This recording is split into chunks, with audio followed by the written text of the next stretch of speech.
The Bennett, I'm in a meeting. It will launch as soon as available. Okay.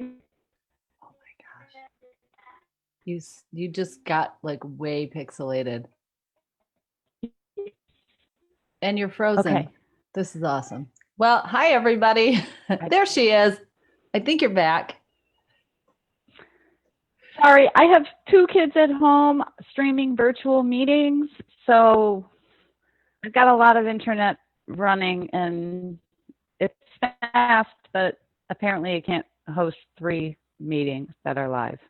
That's all right. We'll just take the good moments as they show up. Like everybody, we're making this up as we go. So, are you being joke frozen? Like, because we need extra confusion? I'm joke freezing. Yes. Yeah, that's awesome. Can we I know. joke also? Like, you want to run with this? We're going to make the most annoying episode ever right now. Good morning. Anyway, let's get to it just in case we lose all of our shit. Disclaimer, I'm not an attorney. I'm not a financial advisor. A lot of what I say might sound like legal or financial advice, but it is in fact real estate advice and comes from my experience doing residential real estate in Southeast Michigan. And if you know anything about real estate, you know it can get very regional. So keep that in mind when you listen to what I say. Cassandra? I'm also not a realtor, and I'm also not a financial advisor, but I think both of our parents are okay that neither of us are. I'm sorry, a lawyer. I'm also not a lawyer. Okay, I am a realtor. Or a financial advisor, but our parents are fine with it. You're the realtor. I'm the realtor. And what I say is not super hyper regional for the most part. Yeah, that's true. Mortgages are national. Right? Oh yeah, and if it's your first time joining, I'm a loan originator in Michigan. So yes, okay, yes, with a very pixelated voice right now. I'm just letting you know that. So maybe talk a little slower so the audio can catch up. I'll try. That's better. Like, I don't know. Somehow this is magic. So our topic today is referrals, and I gotta tell you, I came on here. Really wanted to tell you guys this mind-blowing thought I had this morning about reality and alternate realities. And if we have time at the end, let's revisit it because it was like, we'll make fucking time at the end. But for now, let's talk about referrals. And I'm going to have, I do have some things to say about residential real estate referrals and referrals to other services, but this topic was your idea, so I'm really curious what you have to say. It's probably really important. So all of my really good thoughts come in the shower, right? So this morning I was thinking of referrals and like, how do you get to work with the best? Where do you start? Like, it's all a big circle. So first, ask your friends and family for the realtor. The realtor's always first. Like, and I'm just going to spitball, right? The realtor's always first.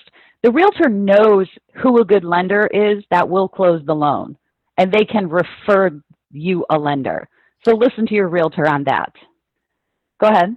More than close the loan, because that's your fucking job, and of course you should be closing the loan, but who can close the loan, stay ahead of problems, make it a good experience for you, and not rape you on fees. So I was going to get to the fee part later. Okay. But this is true. Yes. Your realtor does way more of these transactions than you do and sees a lot more interest rates and fees itemized out and can, steer you in the right direction. So everybody seems to start with the realtor. And we're there alongside the client for the loan experience. So you start to be able to see who prevents problems before they show up. Oh, not only that, you are you're supposed to be getting some kind of update. Hey, this is what the timeline looks like. We're on track to close. You know, I only need a couple more documents. You should be being updated along the way so that you know if your timeline's right, and you should be updated if there's an issue, right? Not only does the client get updated, but the realtor does too. Well, and, makes the experience better if there's a problem. And a good loan like I have opinions about who does good work, and a good loan officer and often partners with someone like myself to solve the problem. There are loan officers who find a problem in a file and try and keep it a secret, and that usually turns into a gigantic fucking problem that could have been handled 2 weeks ago had someone let me know what was happening. Yeah, it's the eat the frog situation. Yes. You have to have a loan officer who will eat the frog, which is, if anybody doesn't know, is wake up in the morning, and if you have to eat a frog, don't sit there and think about eating the frog all fucking day and eat it right before you go to bed. Wake up, eat the frog, say that was fucking disgusting, and carry on with your damn day. So break the bad news early. That's all eat the frog means. Yep. Yes. Handle the shit. Yes. It's like rip off. You don't look at your kid in a shitty diaper and go, I got to change that eventually. I'll get around to that. You don't let them wallow in shit all day. Change the diaper. Eat the frog. Yeah. Okay, so it was literally, and I'll get through the whole thing. It was realtor to lender, and believe it or not, I'm going to say the lender can tell you what title company is cheapest and fastest and best. Let me finish. That's how it should be. I agree with you. I totally agree. I don't know why the hell you realtors get to pick the title company. I know who's going to get me it fast and quick and troubleshoot any issues, but everybody seems to have to use their in-house. I don't know if there's kickbacks. I know the broker owns it. I don't know what it is. I would like to talk about that because all right, but we're going to get to insurance and inspectors and all that. Yes. But go ahead. No, talk about the title company, so the mythical. Finish your bit. I'm taking notes. Okay.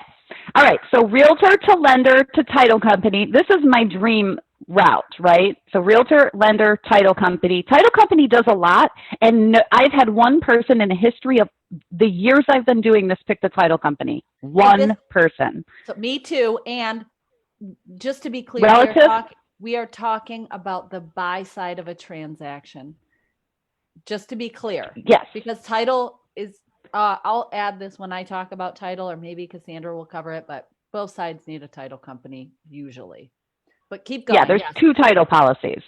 So on the buy side, it goes realtor, lender, title. And I would also say the lender can refer you to some really good homeowners insurance agents. Because we know who actually can do a policy quickly, and we see rates all over the board. Like I see homeowners insurance quotes all the time. I don't think realtors do. Pardon? Nothing. My homeowners insurance is outrageous. Well, talk with Joel about that. You already know why it is that way. I do, and so does he. And I will. Okay, so then insurance, and then.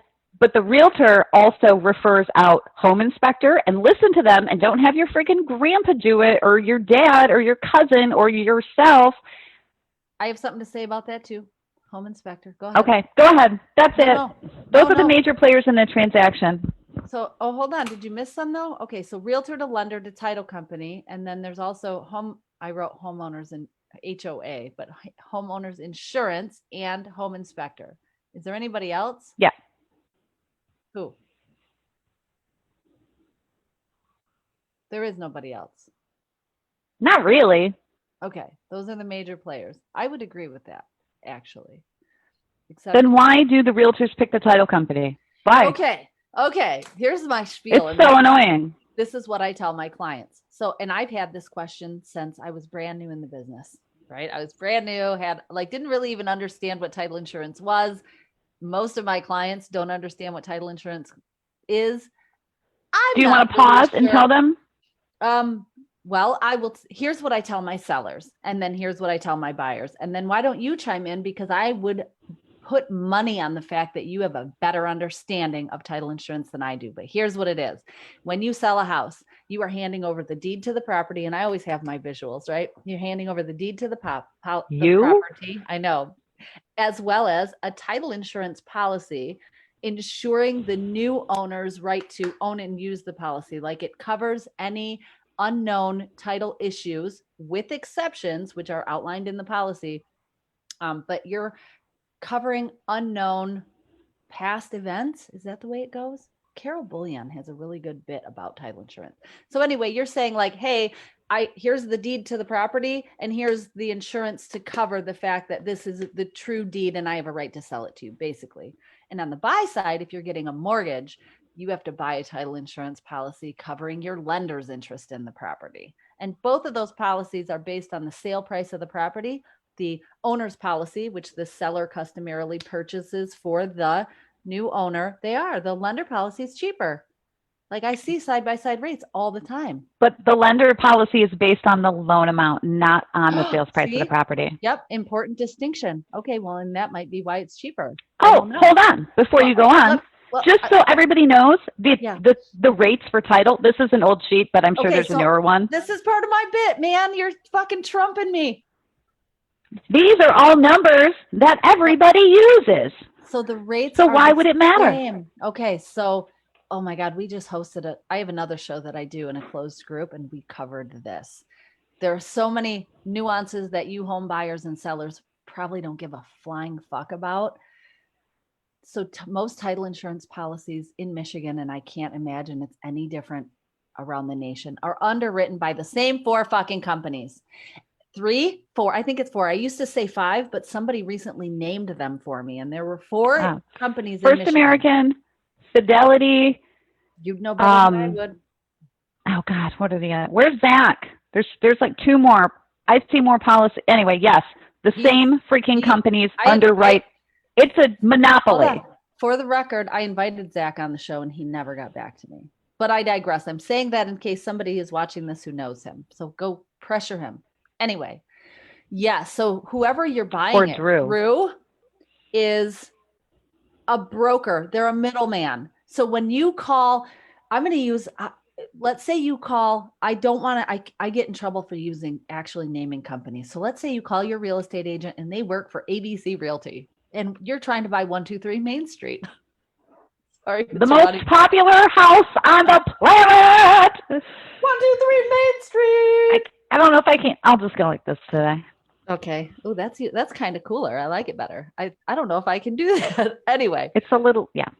So you're buying 123 Main Street through ABC. No Realty. Just okay. Yeah. And the agent, oh God, I'm making this way more complicated. Basically, ABC Realty has an in-house title company, which is ABC Title.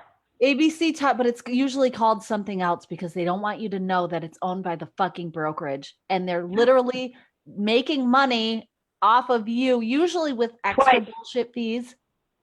Oh, can I stop here and say sometimes there's also a mortgage company inside the real estate company. Yes. So they're trying to get a one-stop shop. If you think it's cheaper to go somewhere and get a realtor and a mortgage and a title company, you're fucking wrong. Well, so you're wrong. Hold on. I'm going to put a caveat to what Cassandra just said, because most of the time that's true, but sometimes it's not. It really is sometimes not. But let's pretend it's not just about the money, because the cost of a title insurance policy is the fucking same across the board within dollars. It's yes. There's a chart. It's based on. Well, so you've got Devon Title at the top of that. So is Devon Title a broker or a underwriter? Broker. Okay, so that's one of the ones that you couldn't think of a second ago. Oh, based on rates filed by Old Republic. So this Old Republic, Fidelity, First American. So we've got our third, but it's produced by Devon Title. Okay. Who's a great title company? So and oh my God, why are we explaining this though? Let's stay on task. So we're explaining this because in Michigan, so it's the referral. So a lot of times, and it's really hard to fucking articulate because now we're in the weeds, right? The broker owns. Why do you get to refer the title company? So here's the realtor. I don't know, because primarily probably because are we doing buyer or seller? Because the answer is a little bit nuanced. if we're doing buyer, and let's say we are, because you're doing a loan for the buyer and we found the house and they're like, hey, I know they need a title insurance policy. So my pitch, my way typically is to tell my buyer client that unless they have an opinion about who they want to buy a policy for their lender. So I make it very clear, like as a buyer, you're going to buy an insurance policy for your lender. If you don't care who you're buying that from, and I don't think you should, I always recommend that they use the same title company as the seller, because it doesn't fucking matter. Their rates are within dollars the same. There might be 30 or 60, like I don't know what's on the other side of the transaction, but I do know that when you have a split closing, it fucking sucks, because if one title company sucks and the other one's good, these people will stop the deal. If they both suck, it's like cartoon clown car city for closing, and it's a shit show and everybody has a bad experience. It seems to, this is just me talking about my guts and my feels that I've heard and seen.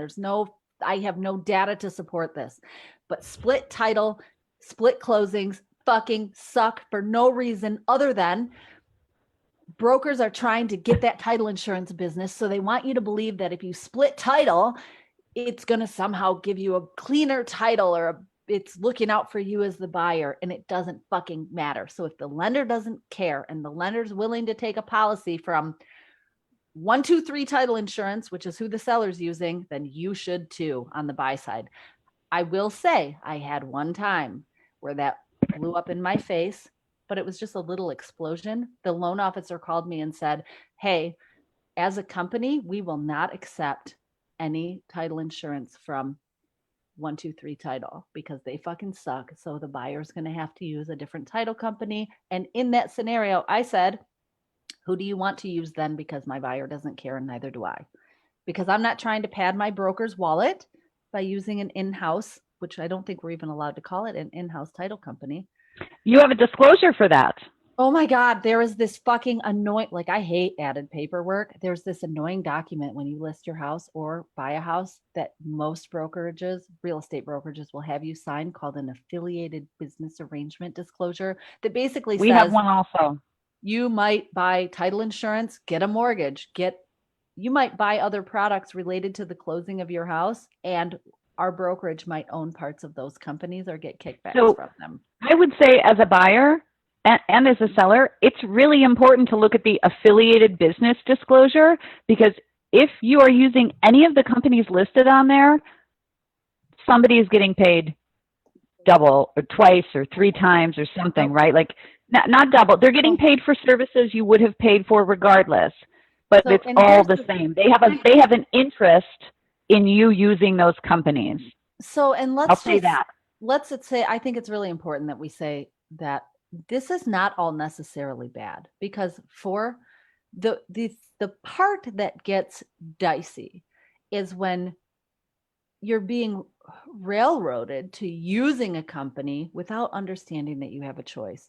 Or let me give you the extreme scenario, which is where our emotions are coming from right now, because you can see we both have very strong kind of hot-headed opinions about this, because it's not always bad.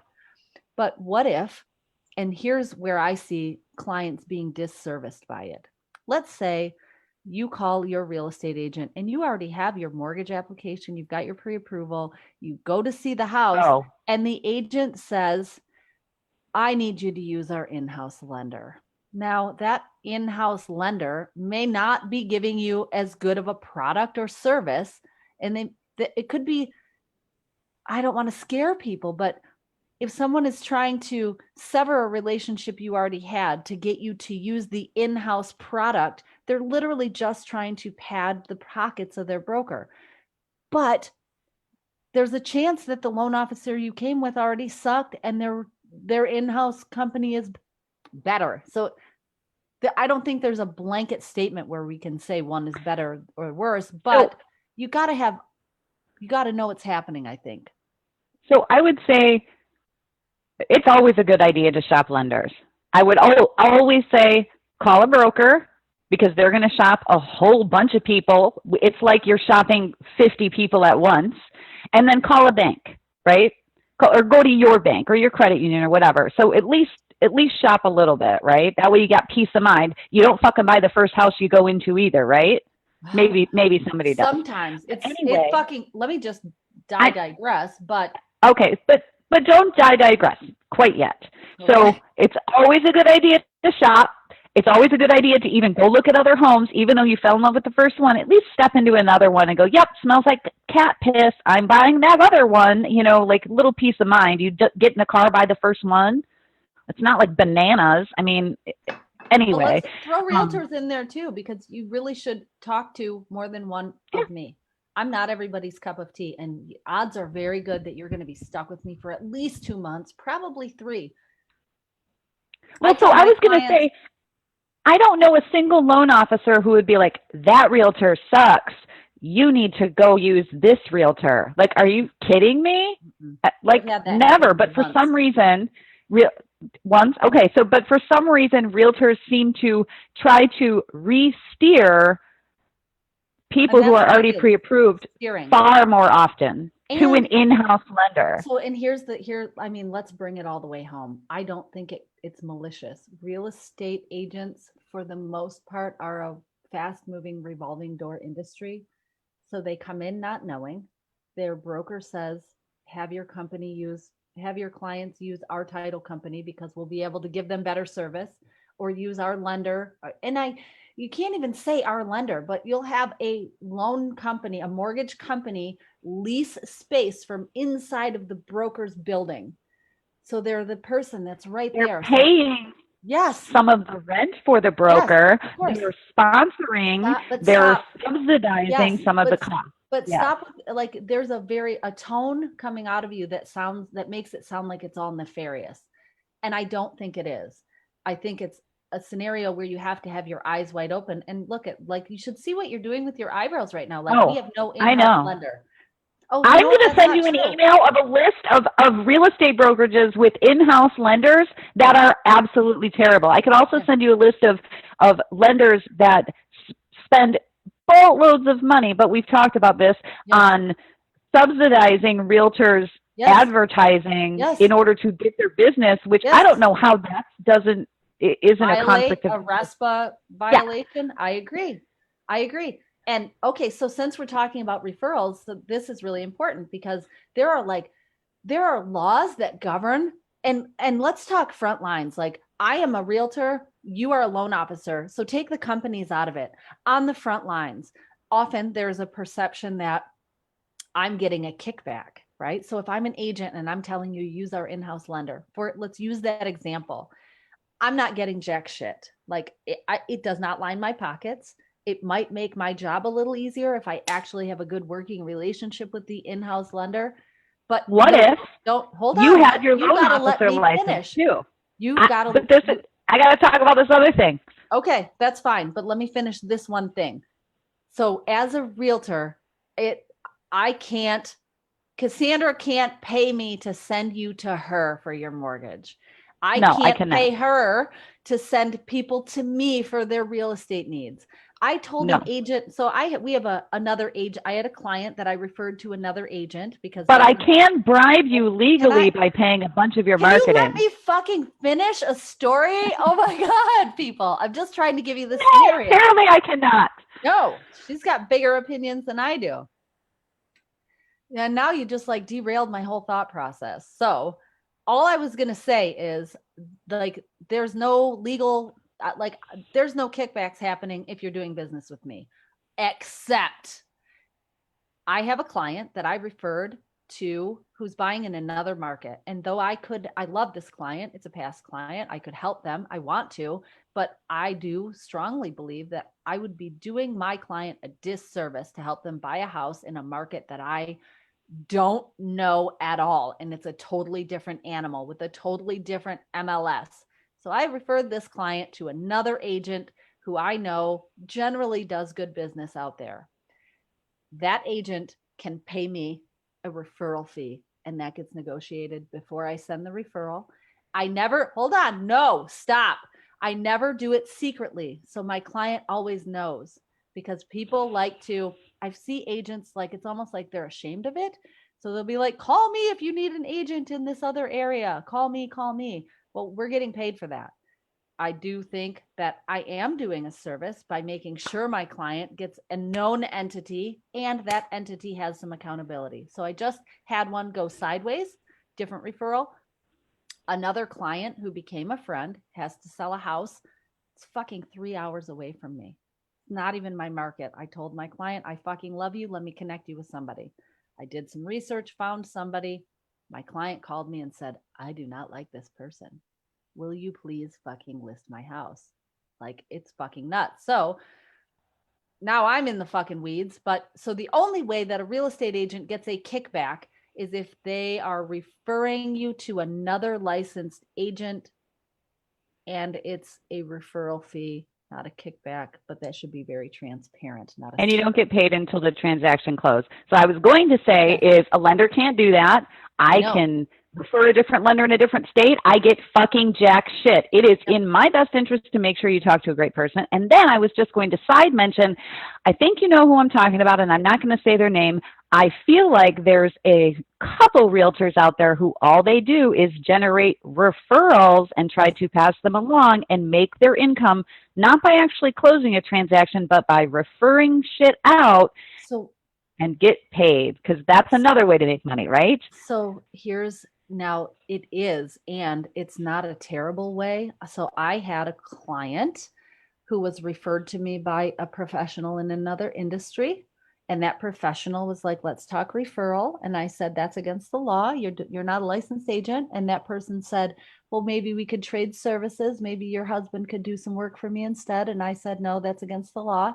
And then they said, well, maybe you could just give me some money after closing. And I said, no, that's against the law, because I'm not going to risk my fucking professional career. But I said, you know what you can do?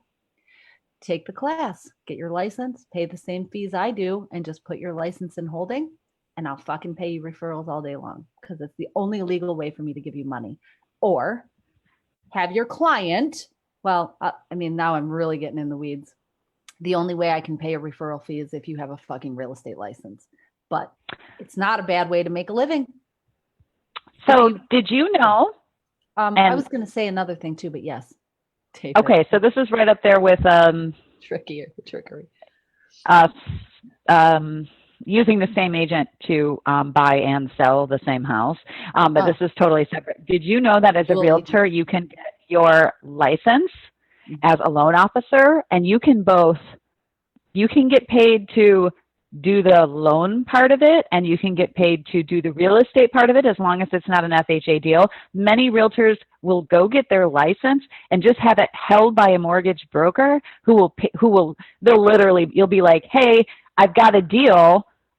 You work it up, and then you just pay me for every loan I give you, X amount of dollars.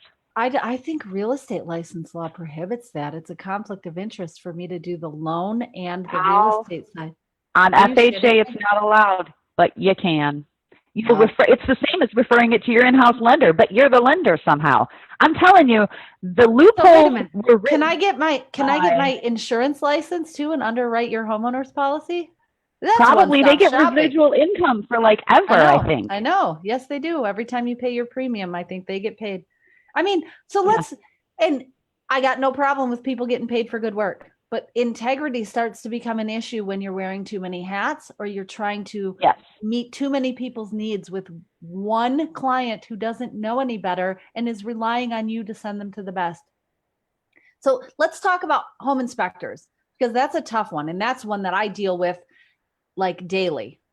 Every time my client... Here's somebody buying a for sale by owner, I cannot help them at all. Like, I know a couple people, but I don't know who's fantastic. Here's what you need to know about home inspectors in Michigan. They are not licensed or regulated. My daughter, this is what I tell people. My daughter could print some Anna's Home Inspection Services Inc. and be fucking legal in Michigan. And you call her and she goes and says the house is fine, blah, blah, blah. There's this disclaimer that you sign saying that that inspector is not liable. So the best way to think about it is it's like taking a used car to a mechanic. We've said this on the show before. Taking a used car that you're buying off of Craigslist to your trusted mechanic to give it a once over before you buy the fucking car. Except, what if you don't have a trusted mechanic? So I have a handful of names that I give out because it appears to me that they do good work, but nobody can see the fucking future, and it's totally buyer beware. So professionally, yes, I'm always going to recommend you hire a professional. But sometimes my clients bring in their dad or their uncle or their brother, or they just want to, my clients have done their own inspections. I cannot recommend it because you've got to protect yourself. However, some people have a skill set that makes sense for them to do their own home inspection. Like, I'm not comfortable looking at mechanicals, but Mark is. So if Mark were buying a home and he wanted to do his own home inspection, and his skill set is such that he could fix those problems, so they may not look as big as scary to him to have to rewire a outlet panel or a what do you call that? The electrical panel? Breaker box? Yeah. If the breaker box is obviously shot, Mark could look at that and be like, yeah, I'll still take the house. But I look at that and I go, that looks like a fire hazard and I don't know how to fix it. I'm out. It's super subjective. Anyway, so when I send you a list of home inspectors, I'm not getting any money for that either. Like, so you know what this conversation is? This is a really long way to make sure to say, just make sure that the person who's giving you the name's heart is in the right place. That's all it is. It's true. That's so much of it. Yeah. I'm not trying to make extra secret money on the side. Yeah. Which is why you ask for a referral from somebody, friends, family. You can read online reviews. Those are helpful to a degree if you just don't know where to start or you've never done it. But and then make your own decision. I refer a lot of business to Cassandra, and this is what I told the agent yesterday. She was like, "Oh, your sister fucking kicks ass, by the way." And I said, "I know. Thanks. She is the best loan officer that I've ever done business with, and I wish she wasn't my fucking sister because it sounds like so much nepotism. Like, I wish you would marry Adam and take his last name so it didn't have to be so Eversy." But that's just my heart talking. I wish you would marry Mark and take his last name so it didn't have to be so Eversy. But if I marry him, I'm not taking his last name ever. I'm never changing it again. I'm not doing that again. But again, side story, I have opinions about last names. You just want to make sure that your person's never again. And then make your own decision. Because here's the other thing I tell people, because I do business with other loan officers, to be clear. We have amazing loan officers in Livingston County. I feel like I have to backpedal a little bit. But yeah, well, just so you know, everybody's like, "Oh, you must be sitting pretty with your sister as a realtor." And I'm like, I don't do all of her business. Are you fucking kidding me? Not even close. He's which is wonderful. You have so much integrity. You would never be like, "Oh, you gotta call my sister." That's I know that you're pre-approved, but you're from Canada suddenly, and you've got to call somebody else. Like, you would never do. You've got to call my sister. You would never steer somebody. No. If it was somebody terrible, you'd be like, "Hey, can you? They're awful. Can you call one of these?" Well, it might. And I do. Yes, and you're absolutely right. And unfortunately for you, sometimes I have clients that have like sticky credit situations, and I just know that I need somebody honest to look at their shit and tell them what to do to get to a position to buy a house. And those are not the clean, pretty, sitting pretty files by any means, you guys. They're the hard, sticky, like you're busting ass for like $6 an hour at the end of the day. But hold on, can I finish before I forget, and then I'll shut up. So the other thing is, when you get referred to somebody, still make your own decision, because I tell my clients that if you're doing business with me and you don't think you can handle double me, if I'm annoying you at all, but you still want to do business with me, don't fucking call her, because we're so similar. It's going to be super fucking double annoying, and you're going to want to fire both of us. And ultimately, a good experience is more important than any of this shit. Go. I'm done. So I was just going to say, for all realtors out there, if you're referring somebody a hard fucking file and you know when you are, Yes. for God's sake, if they do a good job for you on those, give them the cream once or twice. You Yes. cannot make them eat shit garbage and close it without giving Yes. them a little bit of the easy. You don't have to give them all. You don't have to refer them all. But dear God, let's try to even it out. Well, because we're partners in this. Yes. You and I have been through some very hairy, non-profitable files. Oh. And I know that you're in it with me because you care about the outcome for the client, not your pocketbook. Right? Like, yeah. We've both been through those together. Yeah. It's, just part of how it is. They're not how all gorgeous. Let me, everybody watching, it's so fucking hard to find a loan officer that will do those files with integrity because they're hard. They're hard. They're hard for me and they're hard for the loan officer. And you need somebody. They're 4 times as much work. Easily. They're easily 4 times as much work. For a quarter of the money. For a quarter of the money. So you're looking at, you work 4 times as hard and get paid 25%, which is literally a devastating pay cut. It's a huge time suck. So if you have a loan officer who does those and you're like, oh, I'm going to refer it to my shitty credit lender, right? Or if any realtor has anything like that in their head, fucking knock it off. Don't just give them that. Like, it's so much work. They don't just want that. Even if they're really good at it. And I'm going to jump on that bandwagon with a lot of people that I know are getting licensed or want to get real estate licensed. And it's a really fucking gratifying career and it's wonderful. But what tends to happen is you think about if I sell $500,000 house and I'm going to get paid, like you gotta, it averages out to not as much money as you think. That's all. Because you do get those. There are clients who need to buy fucking $50,000 houses. Not 50. I don't think you can get a mortgage that low, but I'm about to do a $57,000 refinance for a well past retired person. Yep. Do I want to do the work? Do I want to do it? No. Will I do it? Yes. Well, will I do it and not gouge her? Yes. Yes. Because she's going to be in a better position and I have to fucking sleep at night. And if it was my mom or my grandmother, bingo, I would want somebody to not fucking hose her. Yep. So that's what I'm going to do. Yep. That's same. So if you're coming to me saying, yes, I'm qualified for 350, but my comfort zone is 275. We're going to have that conversation every single time you try and look at a house that's over 275. I'm going to drive you right back home to what you said to me at the beginning, because this is my version of having integrity. I'm not going to push you to a $350,000 house because. But you get paid more, Rachel. I know. On a 300 whatever. Yeah. Because $3 is really going to drive me to make you go buy a different house, or $30 or whatever, like whatever you think is happening over here. But I think there probably are agents that do that. Or they'll look at you and go like, oh, I'm sorry, I don't deal with anybody who's not going to make me X amount of money. And more power to them. Now we're really in the weeds, but just pay attention to why you're doing business with who you're doing business with.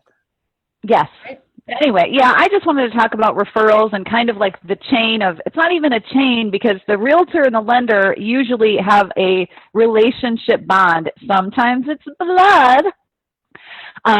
That was my bad winky eye. It doesn't even.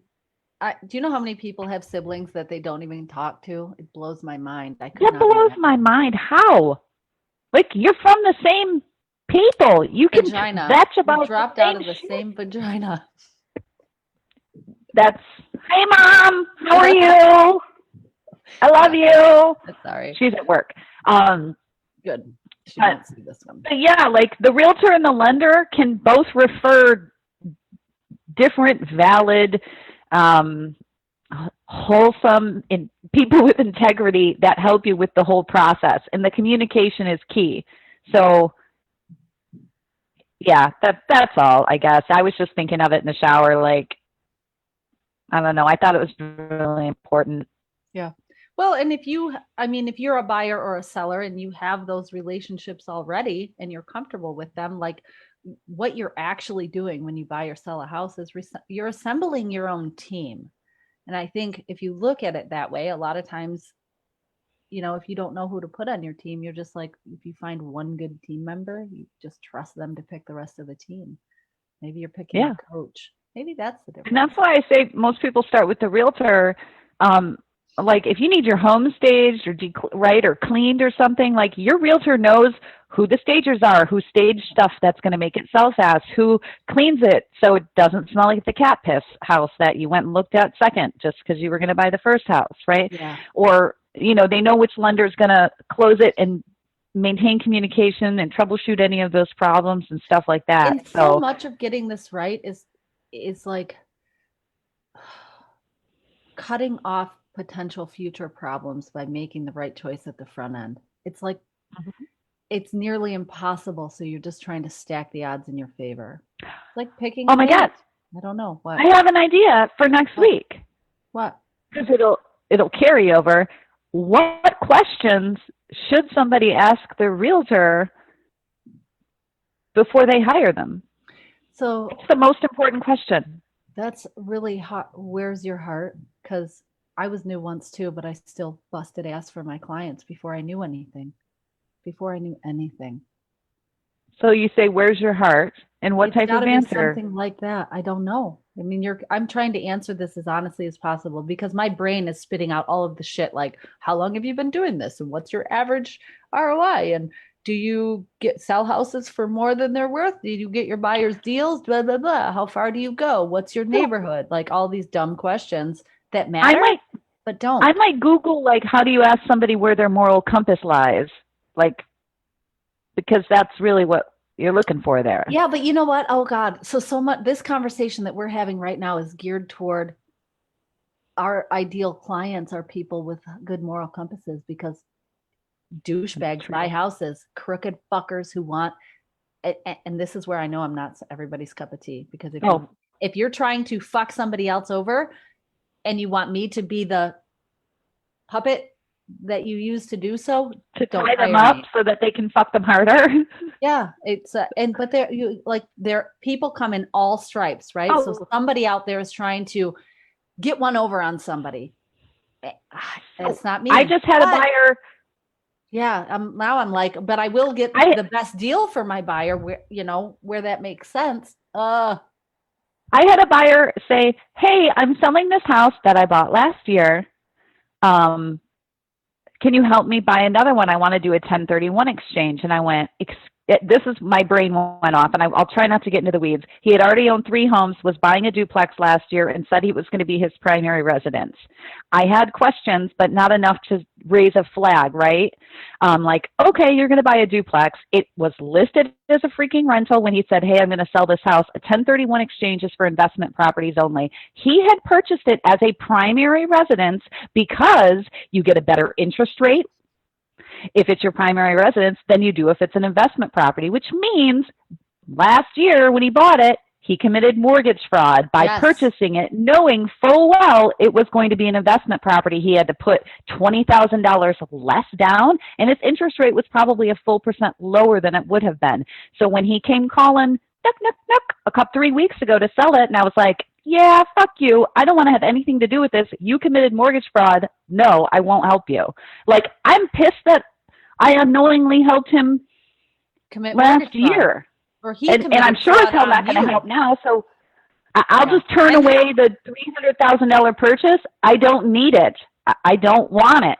It's tainted. It's tainted. Because the from a long view, the cost outweighs the benefit. I mean, you could be like money hungry about the short-term dollars, but lose your license, and that's not worth it. Just like no, I got to sleep at night. You send me a client and try and attach, I have to pay you for them on the back end. It's not worth my license. It's not worth my integrity. Yeah. No, it's not. It's just legally you can't. So when we started this, we're out of time, but when we started, you said you were having some mind-blowing stuff, and that if we had time, you would get to it. Do we have time? Well, so the show's over, so I'll just tell you, and if anybody wants to hang around and watch it, but I think you'll dig this. Okay. I don't listen. Go ahead. Yeah, we're done. Thanks for joining us. Okay, so I woke up this morning and I was trying to explain this to Mark, and I think I got it. And it was literally about parallel realities, right? So I have this, I'm just going to go for it. all right, you can have these conversations about how like everybody's perspective is different and everybody's experience of reality. And I'm doing this because this is the filter through which you experience the world. And people like my version is my version and it's just as valid as your version, right? You already understand this concept, yes? Yes. Okay. So my thought this morning is what if it's because I've always struggled with like this whole notion of an objective reality. And then you can get into the weeds a little bit about thinking about if we create reality and that's why it's subjective by our experience of it. But then I thought about dimensions. And the best analogy I could think of is like pieces of paper. So we each are in our own dimension, and where our experiences overlap is what we think is this objective reality. So here's the analogy. Let's say we have a photocopy of an image, any image, and they're 1 pixel different. So Mark and I are going through life with our each individual dimensions that look and seem identical, except for this one missing pixel on mine that he has on his. And that's where our disconnects happen, like where our fights are or where we disagree because I'm like, no, this happened. And he's like, no, this is what happened. If those are both true and just so heavily overlapped, it looks like we're in the same reality, but in fact, we're in totally separate dimensions. Now, make that true for all people. So you've got all of these multiple dimensions totally parallel. But if my dimension's here, and let's say there's 30,000 here, and then there's this other person that I meet, and we're so in totally different realities, right? Now, imagine that then I injected this superpower notion where, because shit happens in your life and you have this belief that this is how it happened, and then you find new information or a new way to look at it, and it may shift your interpretation of past events, for example. So I'm going through life, Mark and I, and it's the Mark and I because this is who I hashed it out with. So we're going through life with our very parallel, almost identical realities with a little bit of friction in some spots, but that's what makes it interesting. And then something major happens and I shift my entire view of all the things and my reality goes like this. Now we're not in sync at all. And this is where I think about like when I was married to Chad, right? I had this big dramatic, like life-changing, I did this landmark for him that just changed the way I thought about everything. What if this is something like what happened? So now all of the people that I knew that we were doing this, they don't work anymore because my dimension is completely a little bit different. This is what I woke up with this morning. And the words and the analogy are degrading faster. Is like as they're rolling out of my mouth, I'm like, that's not quite right, but it's close. Because what I'm trying to do is take this huge concept that exists outside of language and jam it into language so that I can send it to you as a message that may or may not convey.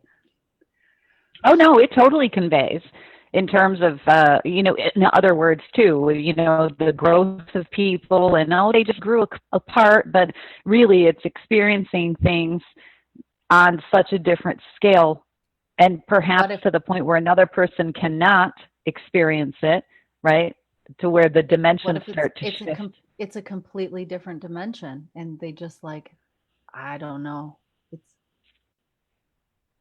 Did you have Stranger Things?